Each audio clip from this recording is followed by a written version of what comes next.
4 تفاحات غيرت العالم: تفاحة آدم، تفاحة أبل، تفاحة نيوتن، وكمان تفاحة الدحيح.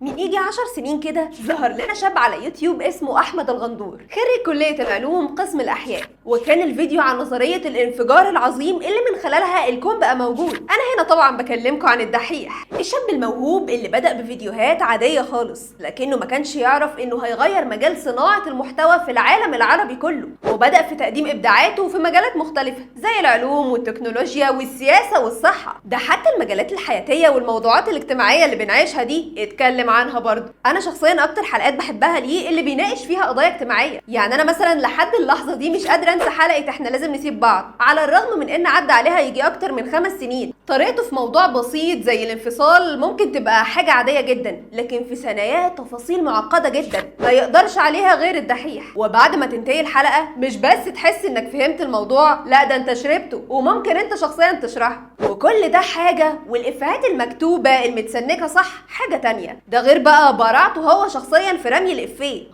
كل ده وراه فريق عمل ضخم جدا، لكنه من غير موهبه زي موهبه احمد الغندور ما كانش ابدا هيطلع بالشكل ده. والحقيقه بقى ان الناس بقت ملقباه باسم القناه بتاعته على يوتيوب لانهم اتعلقوا بيه، واسم الدحيح تحديدا لانه بيقدر يشرح اي موضوع علمي مهما كانت صعوبته من غير ما تعيد الفيديو 30 مره عشان تفهم. اما بقى اللي شجعه على تقديم المحتوى ده فهي مسابقه علميه في القنصليه البريطانيه اللي كان بيقدم فيها محتوى علمي في 3 دقايق بس، ولما لقوه انه فعلا موهوب طلبوا منه انه يقدم محتوى خاص بيه. وكانت بدايات الدحيح زي فيديو شرح وحلول لازمه الفوسفات اللي كانت الناس كلها بتتكلم عنها، وكمان حلقاته عن التنبؤات والناس اللي بتتوقع الاحداث واللي كانت تحت اسم الكفتجي. وفي فتره قليله قوي قدر الدحيح يلفت النظر ليه ويجذب القنوات اللي بتتبنى المحتوى اللي زي ده، وكمان تخرجه وتنتجه ويكون بشكل احسن. ومن الاماكن دي قناه اي جي بلس، واللي قدم فيها الدحيح اكتر من 200 حلقه واستمر فيها 3 سنين.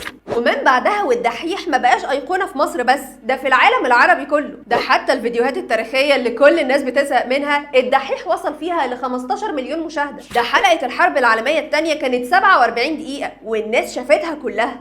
طبعا حلقه حكايه الارض الناس ممكن تقعد تسمع الدحيح ساعه 2 3 وما تزهقش. كل اللي بنقوله ده لو بيأكد حاجه فهو بيأكد عبقرية الدحيح، وانه كسر حاجز المحتوى العلمي الصعب عند كتير من المتابعين دول، وكمان بقى مصدر ثقة لدرجة انهم بيطلبوا منه اي حاجة عليها خلاف وجدل كبير. وبعد النجاح الكبير اللي حققه الدحيح اعلنت قناة اي جي بلس عن وقف البرنامج، وده بسبب فيروس كورونا. ويمكن دي لأول مرة أسرة برنامج الدحيح تحس بحجم التأثير اللي موجود على السوشيال ميديا، وده الكلام المكتوب في كتاب كواليس الدحيح اللي تقدروا تقروه علشان هتلاقوا فيه تجربة ثرية جدا. بس بعدها كمل الدحيح واعلن عن برنامجه متحف الدحيح على شاهد نت، وحقق نجاح رهيب من فيديوهاته على المنصه دي، لكن بسبب ان المحتوى كان مدفوع فما كملش. ورجع الدحيح من بعدها على قناه اكاديميه الاعلام الجديد ببرنامجه الدحيح، واللي كانت عوده قويه جدا. وهيفضل الدحيح واحد من اهم مقدمي المحتوى على الساحه بسبب بساطته وسهوله شرحه وطريقته اللي ما يتزهقش منها.